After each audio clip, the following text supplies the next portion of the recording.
Mais uma vez, boa noite. Esse mês de janeiro está sendo desenvolvido um tema. Alguém se lembra como é que é esse tema? Não desanime nem desista.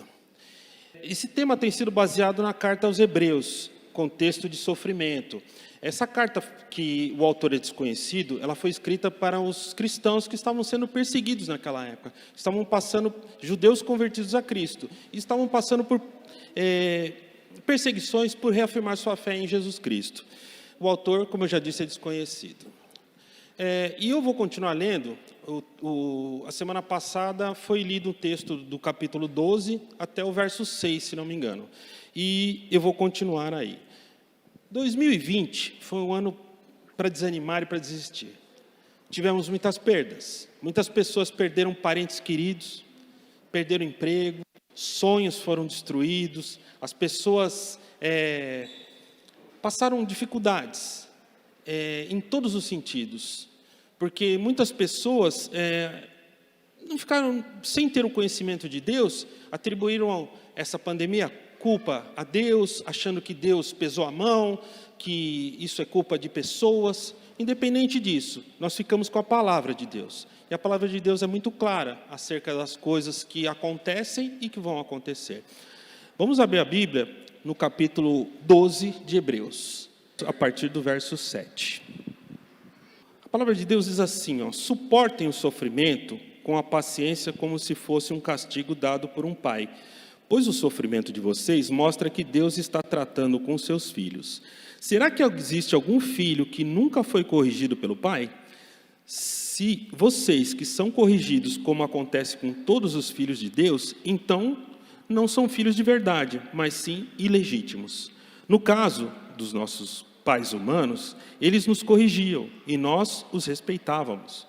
Então, devemos obedecer muito mais ao nosso Pai Celestial, e assim viveremos. Os nossos pais humanos nos corrigiam durante pouco tempo, pois achavam que isso era certo. Mas Deus nos corrige para o nosso próprio bem, para que participemos da sua santidade. Quando somos corrigidos, isso no momento nos parece motivo de tristeza e não de alegria. Porém, mais tarde, os que foram corrigidos recebem como recompensa uma vida correta e de paz. Vamos orar? Senhor Deus, esta é a Tua palavra, e nós cremos que ela é verdadeira e fiel e viva, Senhor. Por isso, nós te pedimos que o Senhor fale conosco nesta noite, Senhor. Mostra, Senhor, qual é o Teu propósito, o Teu plano, e nos esclarece a mente, Senhor. Nos dê entendimento, que o Teu Espírito Santo nos faça entender qual a Tua vontade, qual o Teu plano e o Teu propósito para esta palavra desta noite, Senhor. Em nome de Jesus é que eu oro. Amém.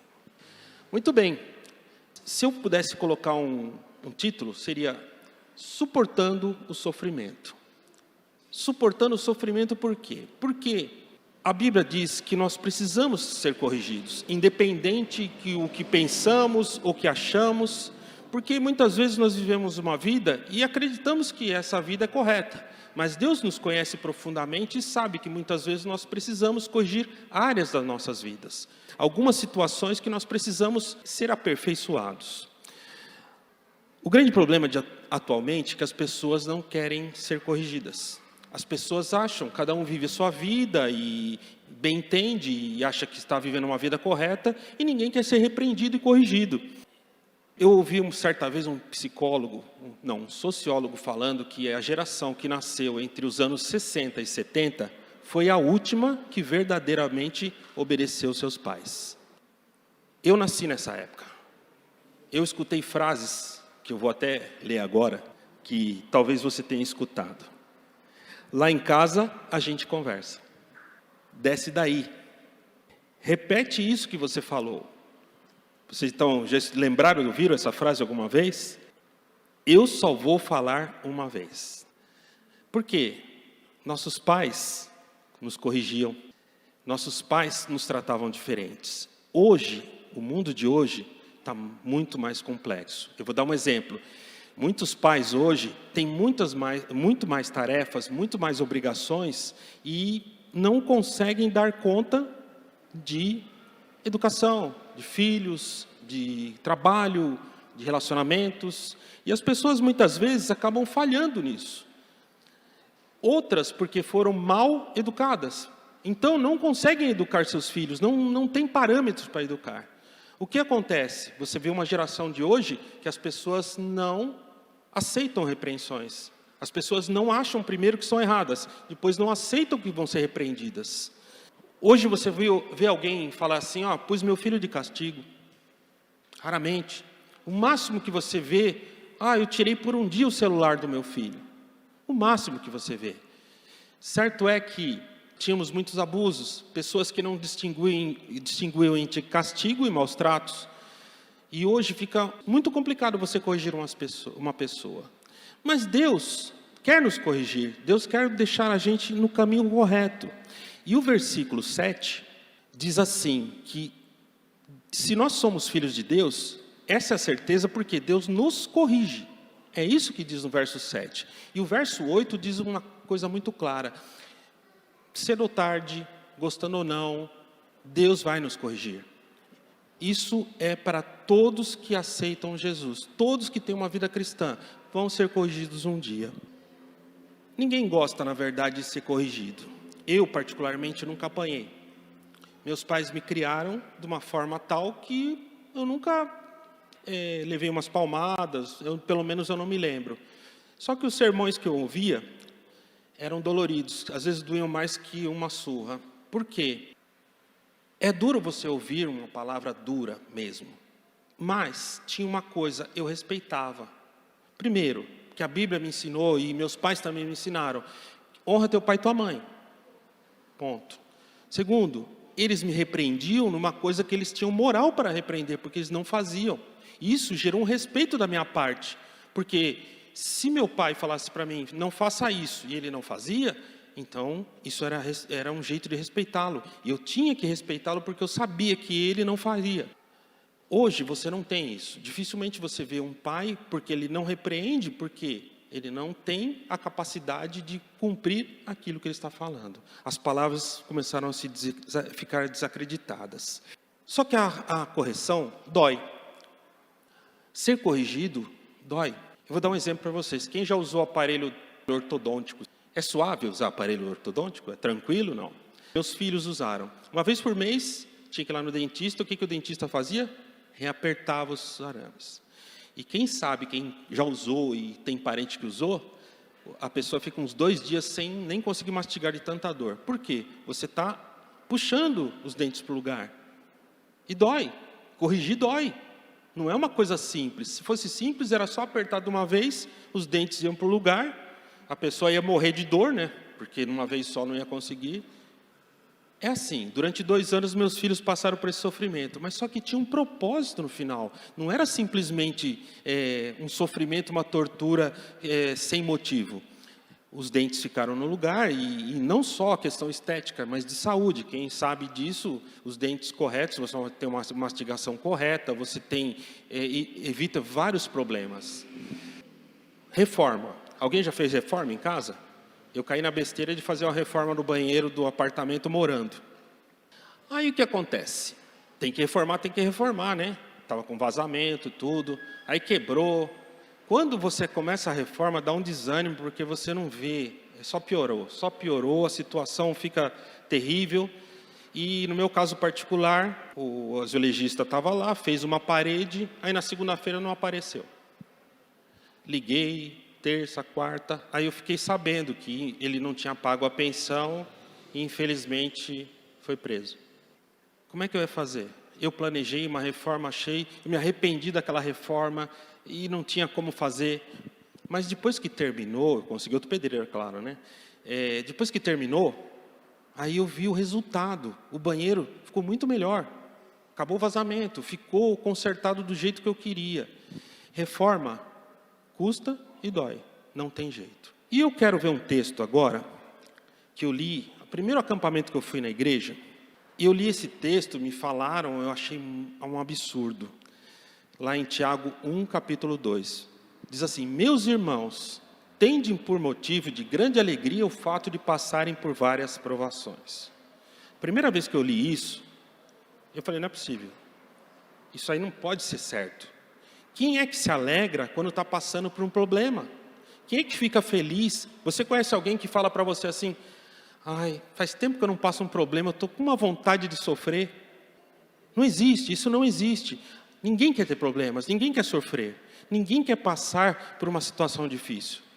Eu achava um absurdo esse texto. Olha, se tinha uma passagem da Bíblia que eu evitava, era essa.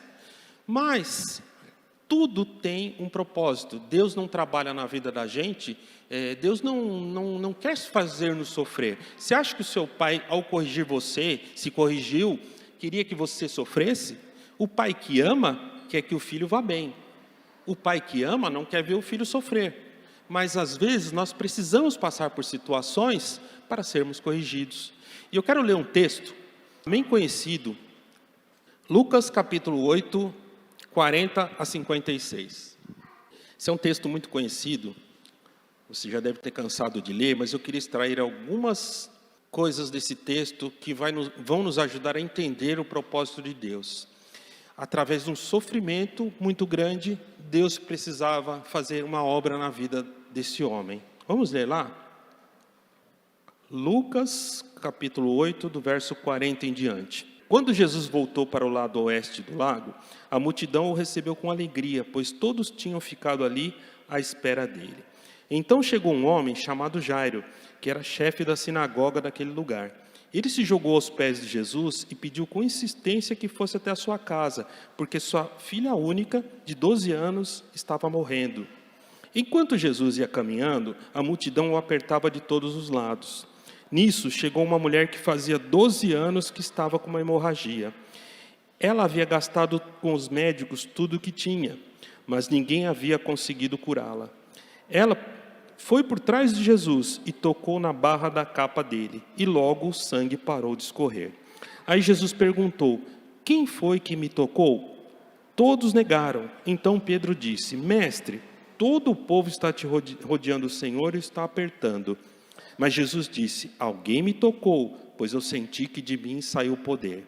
Então a mulher, vendo que não podia mais ficar escondida, veio e tremendo e se atirou aos pés de Jesus. E diante de todos, contou a Jesus porque tinha tocado nele e como havia sido curada na mesma hora. Aí Jesus disse: minha filha, você sarou porque teve fé. Vá em paz. Jesus ainda estava falando quando chegou da casa de Jairo, o empregado, e disse: seu Jairo, a menina já morreu, não aborreça mais o mestre. Jesus ouviu isso e disse a Jairo: não tenha medo, tenha fé, e ela ficará boa.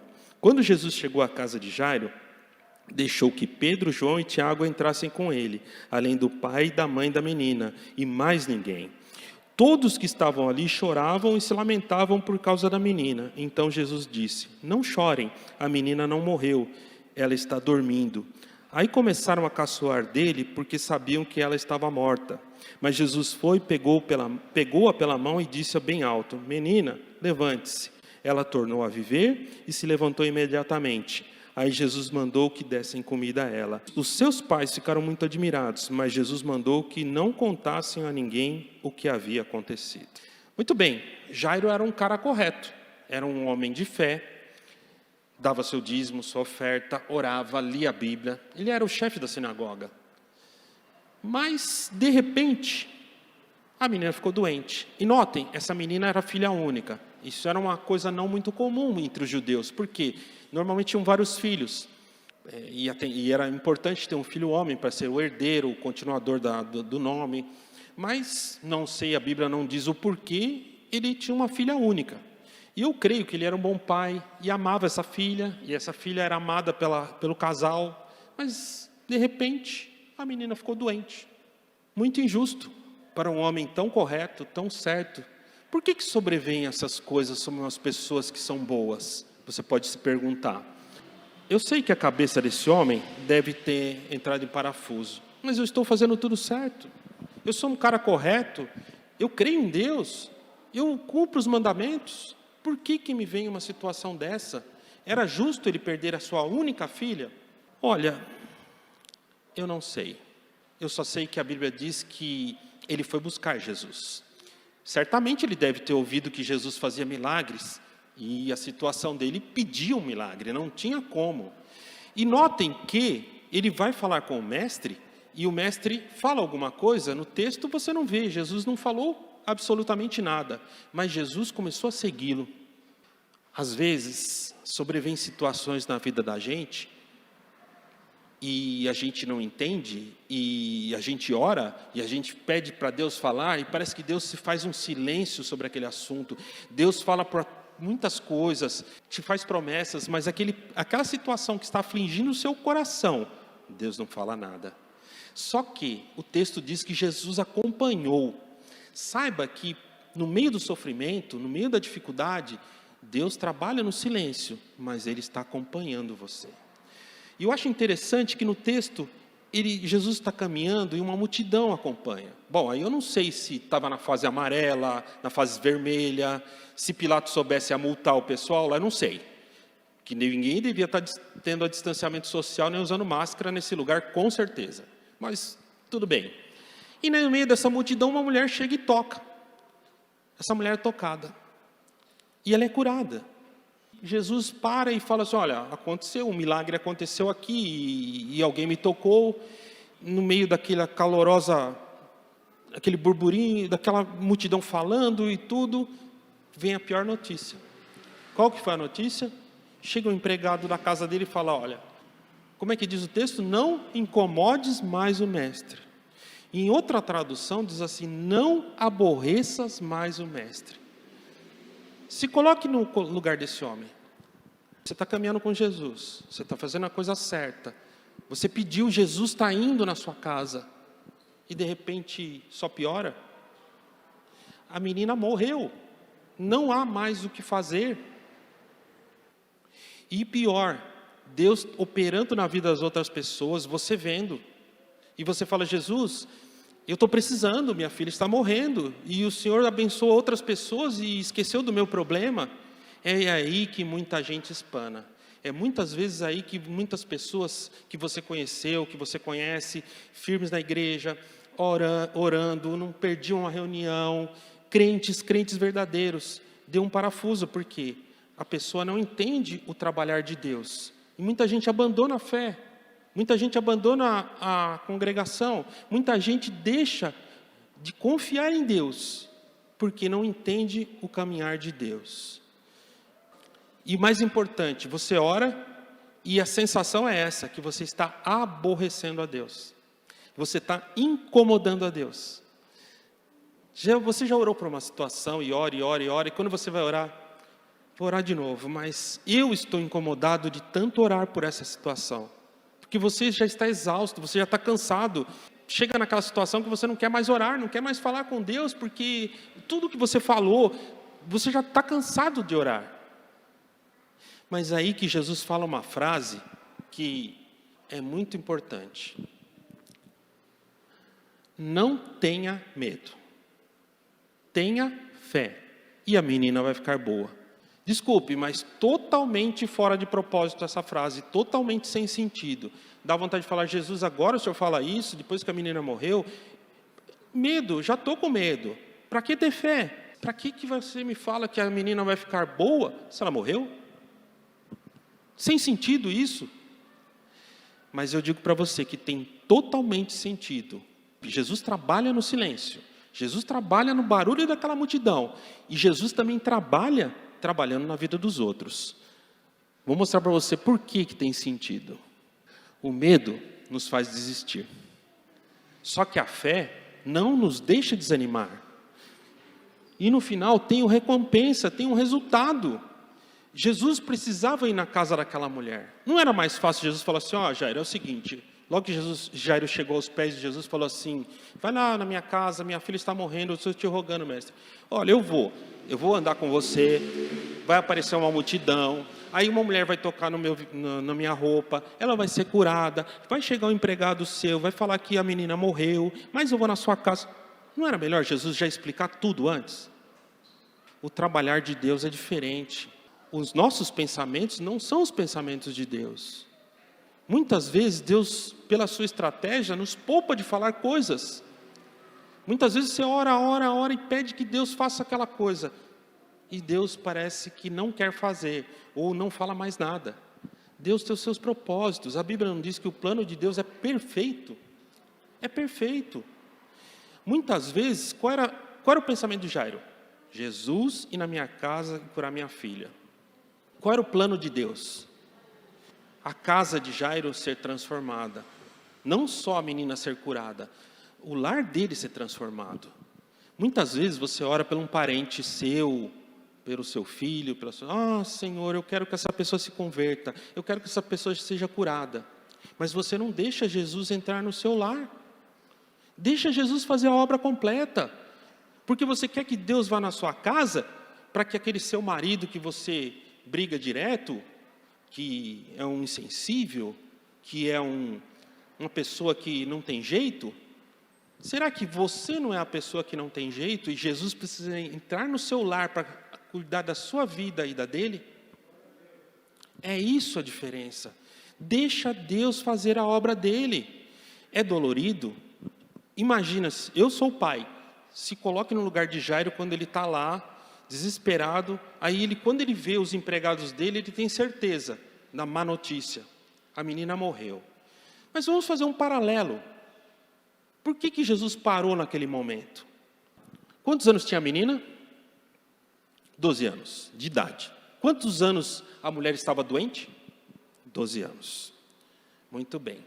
A menina tinha um futuro brilhante. A mulher não tinha nem futuro mais. Ela perdeu dinheiro, ela perdeu tudo que ela tinha. A menina tinha tudo. Por que Deus precisou intervir naquele momento? Talvez foi uma ruptura tão grande, porque o futuro brilhante da filha de Jairo passou para a mulher. E Jairo perdeu a perspectiva do futuro com a morte da filha. Muitas vezes, ao encontrar Jesus, parece que é uma ruptura geral na sua vida. Deus quebra parâmetros, Deus rompe situações. Se você não deixar Deus trabalhar na sua vida, nunca vai acontecer isso. Então, Deus está trabalhando, Deus está transformando, Deus está mudando a situação. Às vezes nós não percebemos, porque nós queremos que Deus faça a nossa vontade. E o que diz no Pai Nosso? Seja feita a tua vontade.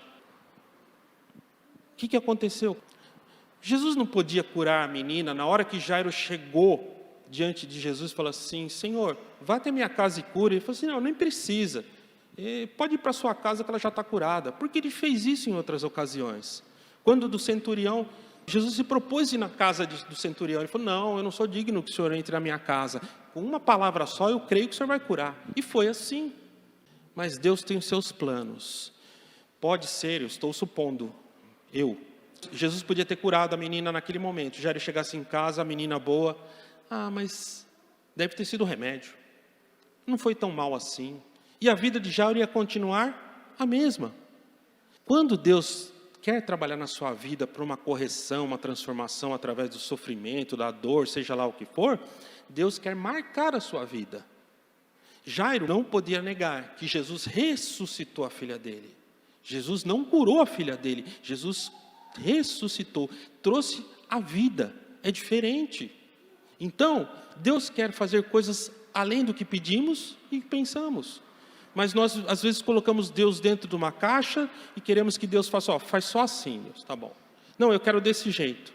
Deus não se deixa. Nós somos naturais, somos pessoas, somos humanos. Deus é sobrenatural, Ele é acima dos nossos pensamentos. Ele faz coisas aqui que você não entende e lá na frente você vai ver como o plano de Deus se encaixa perfeitamente. É assim que Deus trabalha. Mas, vamos voltar no texto de Tiago. Por que eu ficava revoltado quando eu escutava? Só que assim, eu não tinha pensado nisso.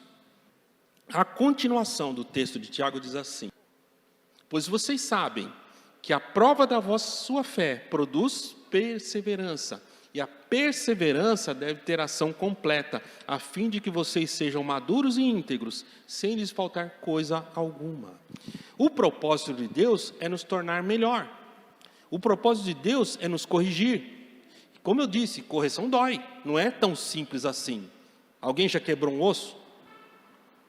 E às vezes tem que quebrar novamente para colocar no lugar. Isso é suave? Lógico, anestesiado tudo bem, depois que passa a anestesia.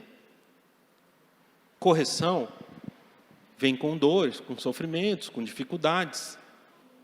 Eu separei 2 versículos do Salmo 119. Mas antes, o texto de Hebreus, lá no verso 10 e 11, mostra o seguinte, que a correção de Deus nos faz bem, que tem um propósito.